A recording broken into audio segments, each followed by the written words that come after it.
Muito bem, esse estudo da teórico e prático da mediunidade, conforme o Espiritismo, estamos na sessão de estudo número 9. Hoje é dia 1º de agosto de 2024. Estamos estudando a segunda unidade, que é a ação fluídica, e o capítulo 12, emancipação da alma. É parte um, por quê? Porque ele é dividido em duas partes, por ser um pouco extenso e também pelo conteúdo que representa. O nosso livro de referência é Mediunidade, da Dona Terezinha Oliveira. E não só o livro que está disponível, tanto em e-book, como também em outros meios, como o canal de YouTube, né, são 34 vídeos, né, dividida em 34 vídeos. E cada sessão tem cerca de 1 hora, e ele é inteiramente gratuito. Portanto, aqueles que tiverem o desejo de estudar esse livro vão certamente aproveitar bastante, né? Então, agora nós vamos entrando no nosso estudo propriamente dito, que é a emancipação da alma, capítulo 12, e essa é a parte um desse mesmo estudo. Bom, emancipação da alma, o que quer dizer isso? A emancipação é uma forma de dizer liberação, né? E o espírito do encarnado, aí estamos falando do encarnado, porque o espírito desencarnado não emancipa, porque ele já está emancipado, ele já está desencarnado, ele está livre da matéria.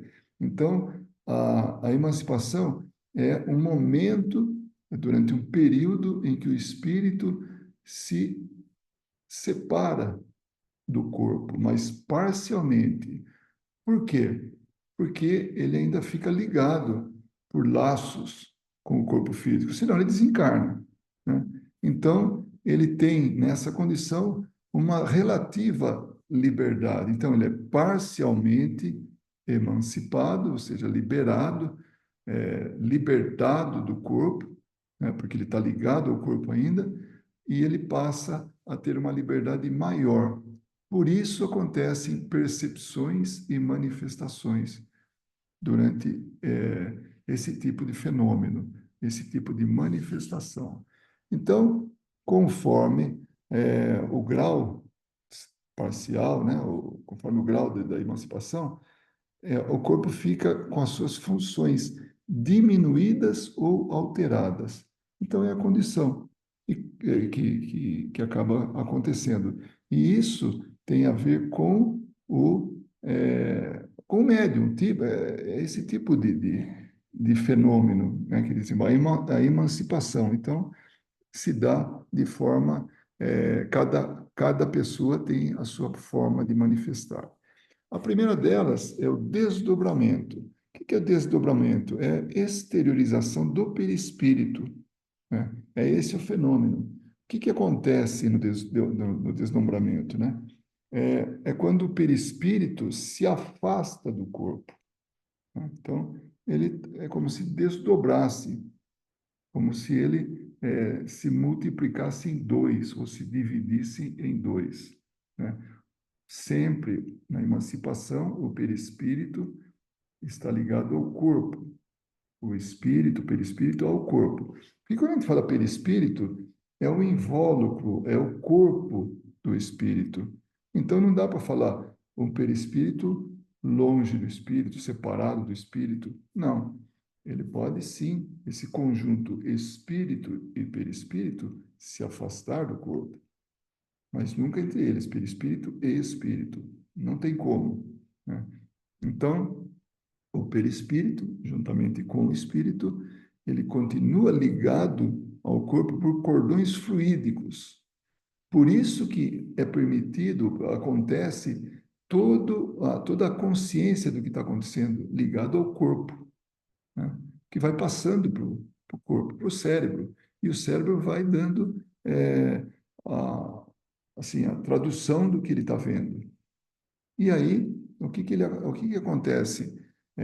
Se caso houver qualquer ameaça física, por ele estar ligado ao corpo, pelo espírito ao corpo, por esses cordões fluídicos, ele não sofre nenhum tipo de assim, de possibilidade de risco de desencarnar, porque imediatamente ele retorna, né? Qualquer ameaça física ou um ferimento, ele retorna rapidamente. Então, o perispírito, ele está sempre ligado ao corpo até o desencarne. E as funções orgânicas do corpo acabam se reduzindo. Então, ele fica meio inerte, mais ou menos inerte, né? Conforme o grau de desdobramento. Então, perto, longe, é, então significa o grau que está acontecendo. Então, ele vai ficando ali, o corpo vai entrando num estado de, assim, de se manter inerte, de não se mexer, de não funcionar de forma plena. Então, por quê? Porque as funções orgânicas se reduzem. É como se ele fosse hibernando, né? A hibernação é um processo que se dá nos animais, alguns animais, por exemplo, o urso, ele entra na caverna e dorme. E aí as suas funções orgânicas vão reduzindo e ele vai consumindo lentamente a gordura que ele tem no corpo para se manter vivo até quando ele desperta e sai com uma fome tremenda daquela caverna para buscar alimento. Então ele sai até enfraquecido, mas durante esse estado em que ele estava inerte, né, que ele estava com as funções reduzidas, ele está ali se resguardando para que possa depois voltar à atividade normal. E assim, usando esse exemplo, o corpo dessa pessoa que está nesse desdobramento, ele fica com as funções reduzidas. E o perispírito é que manifesta a vida do espírito, essa vida ativa e inteligente. Então, o perispírito é a conexão com o espírito. E é tudo esse conjunto, esses dois elementos, perispírito e espírito, é que são a vida no caso aí do encarnado, do corpo. Porque o corpo nada mais é que uma roupa. O corpo não tem uma função outra que senão fazer uma comunicação com o mundo dos encarnados. Uma comunicação o tempo todo, né? Aqui, eu estou encarnado, todos aqueles que estiverem encarnados estão entrando em relação comigo, estão me vendo, estão tocando, estão conversando. Então, eu tenho uma relação com o mundo dos encarnados. Então, no desdobramento há um afastamento, mas não há um corte. Se houvesse corte, se houvesse separação definitiva, acabou, é um desencarne. Mas no desdobramento tem isso. E o perispírito, que manifesta a vida do espírito, ele está conectado, ele está unido, ligado ao corpo, né? Então, só que ele tem maior liberdade, né? E é o equivalente à liberdade que os espíritos têm. Então, ele entra em contato com o mundo espiritual, porque ele está liberto. Quando ele retorna ao corpo, a posse da consciência dele, então ele passa a viver no mundo dos encarnados, né? E o desdobramento ele pode ser consciente, inconsciente, voluntário ou provocado. Consciente, a pessoa ela ela percebe, ela tem consciência, ela tem lembrança de tudo o que aconteceu. Então ela se desdobra, sai, emancipa-se, né, do corpo e aí ela vai relatando o que está acontecendo para ela mesma, ela vai guardando isso. Quando ela volta, ela fala: puxa, eu saí do corpo, eu vi tal pessoa, ou eu fui em tal lugar, ou eu fiz tal coisa. Então, ela lembra de tudo isso. Então, esse é o desdobramento consciente. Já o inconsciente é o contrário. Quando retorna do desdobramento, ela não se lembra de nada, né? E também tem casos dentro, né, assim, durante o desdobramento, que a pessoa vai falando tudo o que está acontecendo. Fala: eu estou vendo fulano aqui, ele está receitando tal remédio para ciclano, eu estou vendo uma situação dessa, enfim, ele vai relatando tudo. Naquele momento, ele está consciente de tudo que está acontecendo. Só que quando ele retorna ao corpo, ele não se lembra de mais nada. Então, ele é inconsciente, ainda que relate o que está vendo. Fica gravado, ou alguém memoriza aquilo tudo que ele viu, que ele falou, que ele relatou, né? Mas quando ele volta ao domínio do corpo físico, quando ele volta à consciência, ele não se lembra de nada. Portanto, ele tem um desdobramento inconsciente. Bom, o desdobramento, ele não é propriamente uma mediunidade, né? Depende muito se ele entrar em contato com espíritos e relatar isso e trazer a informação e tudo isso, então é mediunidade. Vamos sempre lembrar que mediunidade é a capacidade de ser intermediário entre o mundo material e o mundo espiritual, o mundo de encarnados e o mundo de desencarnados. Bom, vimos o consciente, vimos o inconsciente, né, em termos de desdobramento. Agora vamos ver o voluntário. É quando a própria pessoa se desdobra. Ela própria tem essa capacidade que vai e desdobra. Quem que fazia isso? Eu não me lembro se é Ivone Pereira ou é a...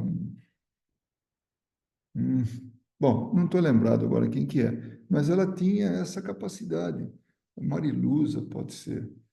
Mariluza Vasconcelos, ela se desdobrava, assim, de forma voluntária. Então, ela tinha essa capacidade, ela desejava e tinha como fazer isso.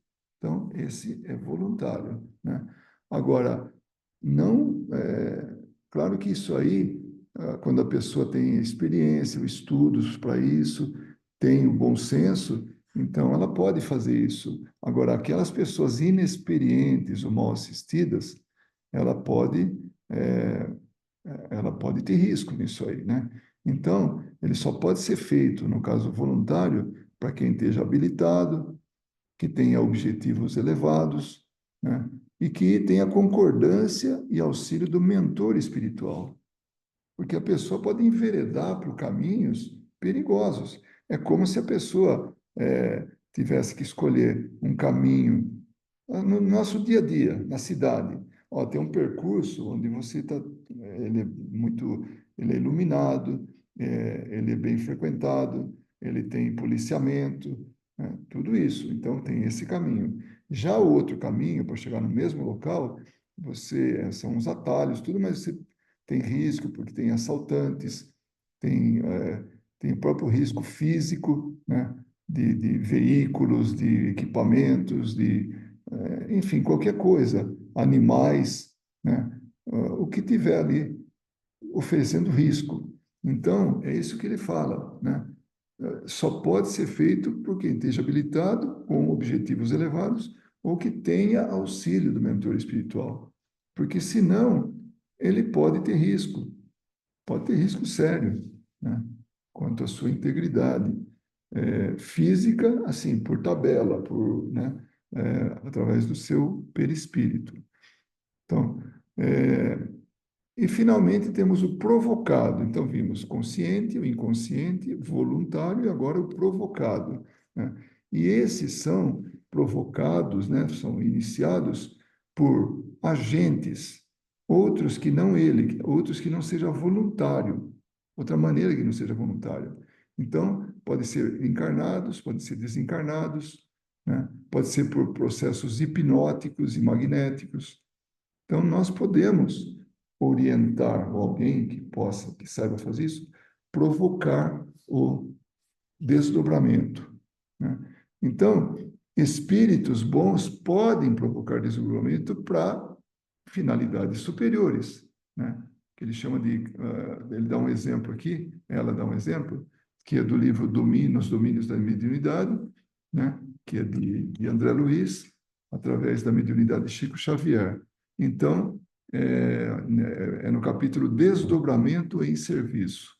Então, ali mostra como acontece esse desdobramento, mas com finalidades superiores, né?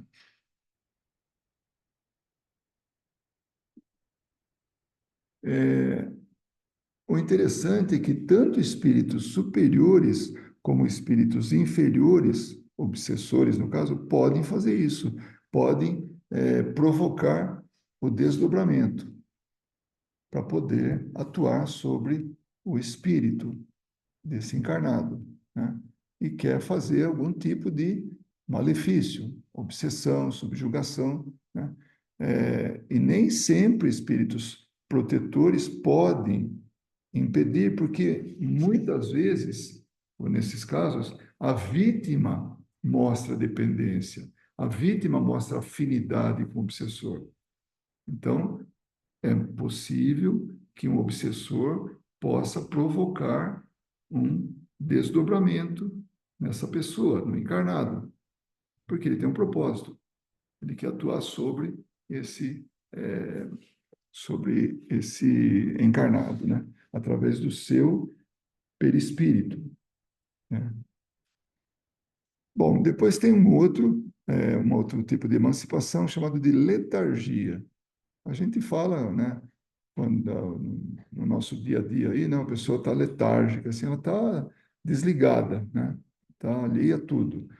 Nós vamos lembrar que o que nós estamos estudando aqui é do ponto de vista espírita. Nós não estamos falando em termos de dicionário. Então, a letargia, né, ela também é a emancipação parcial do espírito, que ela pode ser causada por fatores físicos e espirituais. E o que acontece com ela? O corpo perde temporariamente a sensibilidade e o movimento. Pode beliscar ele, pode fazer o que for lá, espetar com uma agulha, ele não vai sentir, né? Porque ele não ouve, ele não sente, ele não interage com o mundo exterior. Ainda que ele esteja com o olho aberto, sem piscar.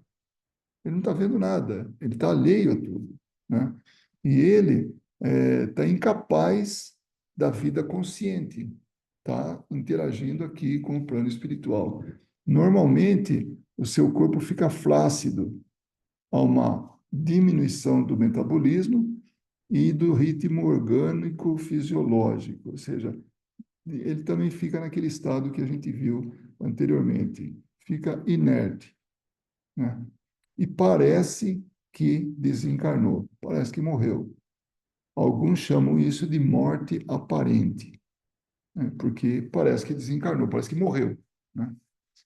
Mas as funções continuam firmes, trabalhando, né? A vitalidade não morreu, não acabou, né? E ele está naquele estado latente. Então, está ali, sem funcionar plenamente, está ali aguardando, né? E até ela dá o exemplo da crisálida. A crisálida fica a crisálida é aquele, tem uma larvinha dentro de um casulo. Então, aquela é a crisálida. Fica ali por um tempo. Na verdade, ela está se desenvolvendo ali, mas num estado bastante lento, né? E já aconteceu, como a ressurreição de Lázaro, né? Ele estava nesse estado de letargia. Então, ele não morreu, ele não desencarnou. Jesus não ressuscitou Lázaro. Jesus percebeu, sabia que Lázaro estava em estado letárgico. Então, ele despertou Lázaro desse estado letárgico. Então, não houve ressurreição. Houve um despertamento do estado de emancipação de Lázaro. Ele estava ali, quietinho, né? Catalepsia, né? Também, né? A gente está tratando da emancipação parcial, é um outro caso. Então, nesse caso, há uma perda temporária da sensibilidade e do movimento, né? É diferente da letargia, porque a letargia, a pessoa está flexível, ela está, como é que eu diria assim? Ela não está rígida, né? As funções, do mesmo jeito, elas reduzem, mas tem uma imobilidade de músculo e fixidez das atitudes. Então, ele está rígido, está firme ali. Se a gente levanta o braço do cataléptico, o braço permanece em pé. Fica em pé sem cair, fica ali durinho, né? Então, pode-se levantar o braço lá e depois fazer todo o esforço para tentar dobrar, não consegue, pode quebrar o braço, mas não consegue dobrar, né? Os olhos, igualmente, ficam abertos, fixos, semblante imobilizado. Mas a inteligência pode se manifestar, porque tem certa atividade isso aí, né? E não dá para confundir com a morte. Não tem jeito, não é a morte. A pessoa está nesse estado de catalepsia. O sonambulismo, ele é interessante porque o espírito ele está de posse das suas percepções e faculdades, como assim o perispírito, né, transmite para o corpo isso. Ele se serve do próprio corpo para fazer para dar a sua comunicação. Então é como se o corpo fosse o médium desse espírito, que é dele próprio. Então, o que que acontece? Ele pode caminhar, que ele está movimentando o espírito, né? O perispírito, está movimentando o corpo. Então, ele se movimenta o próprio corpo. Assim como ele poderia movimentar uma mesa. Então, ele age sobre o corpo dele, como se o corpo fosse estranho a ele, mas que ele tem domínio a esse corpo. Como se o corpo não fosse dele, mas ele tem o domínio de transmitir movimentos, né? Então, ela até fala, é como se fosse o médium psicógrafo, que utiliza a mão do médium, né? O espírito utiliza a mão do médium para poder escrever. No caso, o sonambúlico, ele utiliza o corpo para caminhar, para fazer tudo. Por isso que ele caminha, pode estar escuro, pode estar claro, ele não tem problema nenhum. Ele pode ler um livro sem abrir o livro, porque é o espírito que está atuando, é o espírito que está tendo as percepções. O espírito emancipado, parcialmente emancipado, né? Porque ele não pode ser totalmente emancipado. Totalmente emancipado é desencarnado. E o desencarnado pode ler um livro fechado, né? Então, o sonâmbulo também pode fazer isso. Então, ele pode externar as suas faculdades, né? Os seus conhecimentos, as suas habilidades, mas isso é temporário. A êxtase, o que que é? É um tipo de sonambulismo, mas é mais elevado. É o grau máximo da emancipação da alma. Por quê? Porque ele passa a ter um desprendimento, né, uma emancipação maior e pode entrar em contato até com mundos superiores. E a coisa é tão, assim, tão boa em termos de sentimentos, que muitas vezes o encarnado, o espírito do encarnado, não quer voltar para o corpo. Tamanha é, por isso que chama-se êxtase. Nossa, eu fiquei estático, né? Ficou assim, daquele jeito parado, olhando e tal, mas ficou assim, deslumbrado com o que estava acontecendo. Então, é um estado de encantamento, né?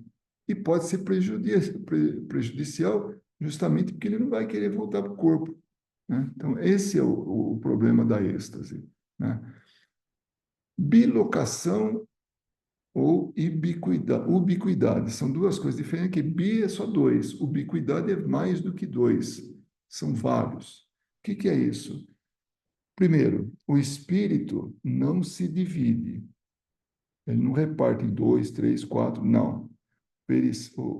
O espírito é único e indivisível. Então, mas ele pode se manifestar em dois lugares diferentes, ou mais lugares, mais do que dois. E chama-se bilocação, dois lugares, ou ubiquidade, se manifestar em vários lugares.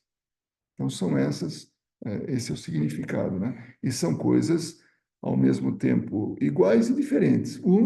Que estão limitados ao número de locais onde ele é visto. Se ele é visto num lugar aqui e outro longe, ou até no quarto vizinho, então isso aí chama-se bilocação. Só dois lugares. Já na ubiquidade, aparece aqui, aparece no quarto vizinho, aparece numa outra cidade, num outro estado, num outro país, né? Então, isso chama-se ubiquidade, estar simultaneamente em vários lugares. E ele pode dar a impressão de que ele está em vários lugares quando ele irradia os pensamentos, sentimentos, marcando presença, porque a presença dele pode ser percebida em diferentes locais. Por isso que, nossa, Dr. Bezerra de Menezes tem uma comunicação aqui, aqui, lá, acolá, todos, vários lugares. Então, ele está ali naquele momento projetando os seus pensamentos, irradiando os pensamentos e sentimentos de tal maneira que ele pode ser percebido em vários lugares, né? Essa é uma forma de mostrar a ubiquidade. Mas nós estamos falando de encarnados, né? Então, mesma coisa, um encarnado pode parecer que está em dois lugares. Então, nós vamos falar de um e falar de outro, né? Dar o exemplo aqui. Então, é, quer dizer, isso aqui a gente tinha para falar, né? Agora, a bicorporeidade. Corporeidade está relacionado com corpos. Bi é de dois. Então, dois corpos. Como é que a gente vai entender? Mas é possível? O espírito não pode se dividir e o corpo pode se dividir? Não, também não. Porque se dividir o corpo, só se for mágica, daquele que serra o corpo, divide em dois, mas é um truque, né? Mas a bicorporeidade é quando o encarnado está em desdobramento, né? E o perispírito dele é visível e até tangível. Então, isso é chamado de bicorporidade, porque é possível perceber o corpo físico no lugar e o corpo perispiritual, ou perispírito, em outro, né? Então, por isso que parece dois corpos. Então, há Kardec descreve uma professora que estava com as alunas dela, dando aula e tal. Aí, de repente, ela ficava num estado meio devagar, de costas para a classe, escrevendo na lousa, muito lenta, né? Quase inerte. E aí as meninas olhavam lá para, era uma classe feminina, olhavam lá para fora e viam a professora colher flores, né? Então, falou, opa, mas espera aqui, ela está aqui, está lá, dois corpos. Mas não eram dois corpos. Naquele momento, a ignorância levava a pensar, não, são duas pessoas, elas se dividem em duas. Mas, na verdade, não é. Uma é o corpo físico, que está ali na lousa, de costas para a classe, e o perispírito visível e até tangível, porque ele estava colhendo flores, né? Ela estava colhendo flores, então, lá embaixo, fazendo isso, né? Então, pareciam dois corpos, mas não é, né? Então, isso é chamado de bicorporidade dentro da emancipação do espírito, ou da alma, né? Como quiser chamar, né? Então, o corpo físico é o real e o perispírito é um corpo aparente. Então, ele não é formado de carne e osso. E não pode ser lesado, não pode ser morto, né? Como o corpo físico. Se for manifestar algum tipo de agressão para o corpo físico, ele sente. Já para o corpo espiritual, não, né? Porque ele não é de carne e osso, né? E ela cita dois exemplos. Um é do padre Afonso de Ligori, né? Foi até canonizado esse padre. Então, ele estava no sul da Itália, lá em Nápoles, né? Isso no ano de 1774. Isso ficou registrado, a Igreja Católica registrou. Ele estava fazendo a missa, ela fez a missa, deitou no sofá, ficou sem mexer, sem falar, não comeu, ficou até o dia seguinte, ali, dormindo, naquele sofá. Enquanto isso, o corpo dele estava em outro lugar. Porque quando ele volta, ele fala: olha, o Papa Clemente IV, ou desculpa, Clemente XIV, desencarnou, morreu. Não, não usou a palavra desencarnar, né? Ele morreu. Eu acompanhei o estado dele. Ele estava à beira da morte e finalmente ele morreu, né? Então, e essa e ele não tinha saído de lá da, da cidade chamada Arienzo, né? Então ele estava lá. Acharam que ele estava ficando maluco, né? Porque como é que ele fala isso aqui? Era longe, né? Aí, quando vieram as notícias, falaram dia tal, hora tal, tal, morreu, desencarnou lá o padre Clemente XIV. Então, veio confirmar aquilo que ele fez. Então, ele estava lá, foi visto, estava presente, tudo, assistiu o, o desencarne lá do Papa, né? Outro caso também conhecido é de Santo Antônio de Pádua. Ele estava na igreja, pregando, né?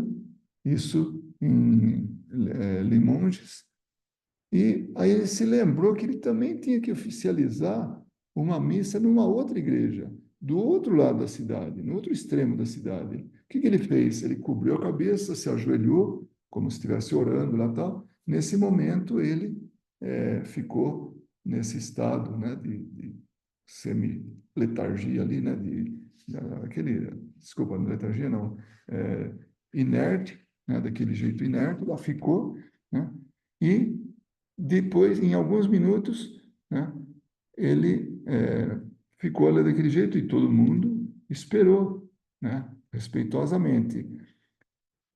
Naquele mesmo instante, monges desse mosteiro do outro lado da cidade viram ele sair da capela, ler o ofício, a passagem que ele tinha que ler, né, e depois desapareceu. Então, ele atendeu esses dois compromissos, né? Só que, para que ele atendesse o segundo, ele teve que entrar num estado de, assim, de ficar inerte, de não ter assim, a movimentação normal. Porque não dá para ter as duas atividades, quer dizer, numa bicorporidade, os dois corpos estarem com a mesma atividade. É muito difícil isso, não pode. Por quê? Porque muito difícil de acontecer, né? De ocorrer isso, porque o perispírito, ele não está assim, agindo sobre o corpo, ele não está movimentando o corpo, ele está com a outra preocupação no outro lugar.